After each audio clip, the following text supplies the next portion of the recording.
Research reveals evidence and growing acknowledgement that the early childhood years are a critically significant stage of human development. The experiences that children encounter during those years establish the foundation for development, learning, and well-being.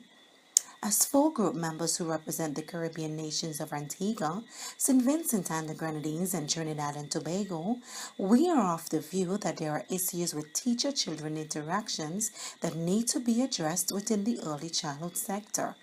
Hence, the implementation of Standard Number 3, interactions and relationships with children, is a key for our school's success.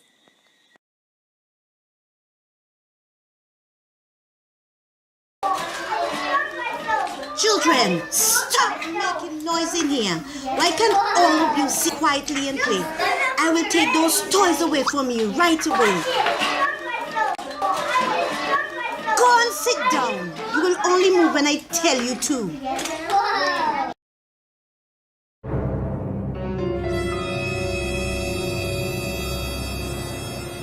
Good morning, Miss Sandy. Hope all is well with you today. I brought you here to talk to you about an important matter. This morning on my way to the classroom, I heard the way in which you spoke to the children, and that disturbed me very much. Miss Sandy, for a number of years, the Rainbow Early Childhood Care and Education Center have received many awards for having the best in good quality teacher-child interactions. However, after what I heard this morning, I'm beginning to wonder if our policies and best practices are being adhered to our junior teachers. Therefore, as the administrator, it is my duty to ensure that our children develop holistically. It is with this view that I inform you about the teachers' conference session that will be held on Monday, 10th October at 4 p.m. in the lecture hall. Hope to see you there. Miss, I am so sorry about this morning, but these children can be such a handful at times. I know how it can be at times, Miss Sandy, but in all that we do, we have to remain professional and provide good quality care for children at our school. The conference will help you and the other junior teachers to learn the best practices that we should be implementing at this school. Guess what? Some of our senior teachers will be there as well to point out the inappropriate practices and to demonstrate the appropriate practices. It will be exciting, so I really hope to see you there. Thank you, Miss Joy. I will see you there. Good evening, everyone, and welcome to our first annual Teachers Conference. As the administrator at the Rainbow Early Childhood Care and Education Center, it is my responsibility to ensure that teacher-child interactions are effective, whereby teachers communicate positively with children on a daily basis and foster positive behavior.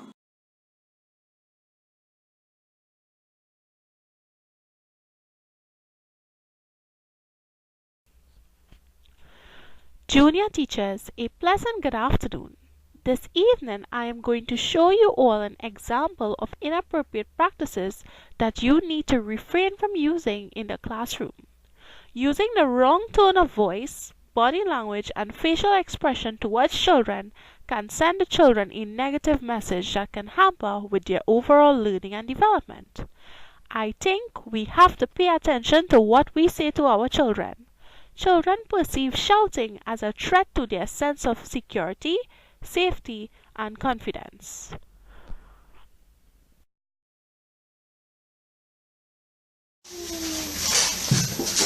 Go get another paper, please. Go and get another paper. Look there over there. Go and get another paper. What rubbish is this? Rubbish. Rubbish. Inappropriate practices? I don't see anything wrong with the way she was communicating with the children. These children love their own way, so we have to take control of them or they will take control of us. Children need to learn to respect us. We are the adults and they are the children.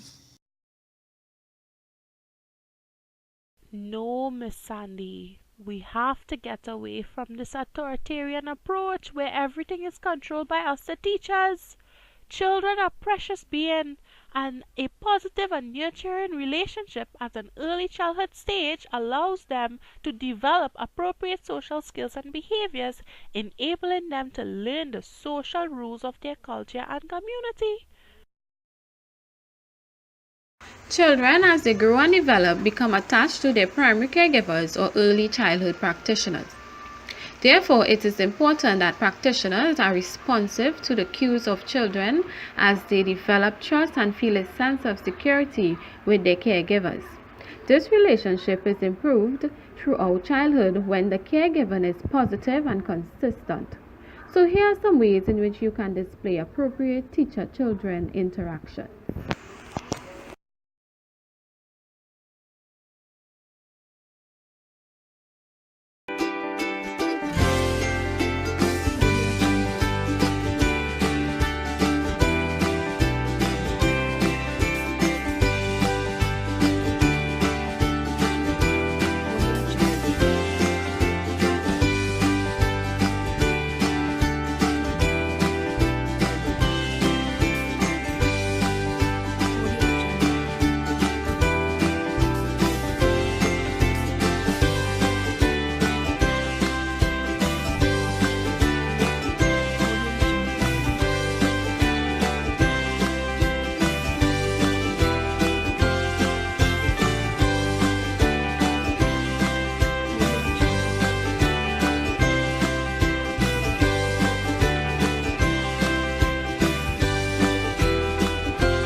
So, Miss Rose, what are you trying to tell me?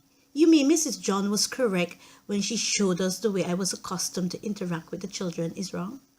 Well, I would never imagine that. Those children look and are very controlling to me. Well, Miss Sandy, traditionally children were told to keep quiet and let the teachers talk. But over time, research reveals that it causes social emotional problems in children as they grow older. Yes, that's true, Miss John. That's why it is important for you, Miss Sandy, and all other junior teachers to be careful when interacting with children. You don't want to have children who lack social and communication skills because of you. So here are some activities you can use in your classroom to ensure that these inappropriate practices that you once used won't be used anymore.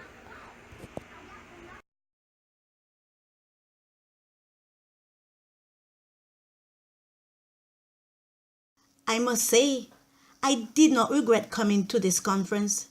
I am definitely going to try these new approaches, ensuring that I use all the tips about best practices I have learned with the hope of becoming a better practitioner.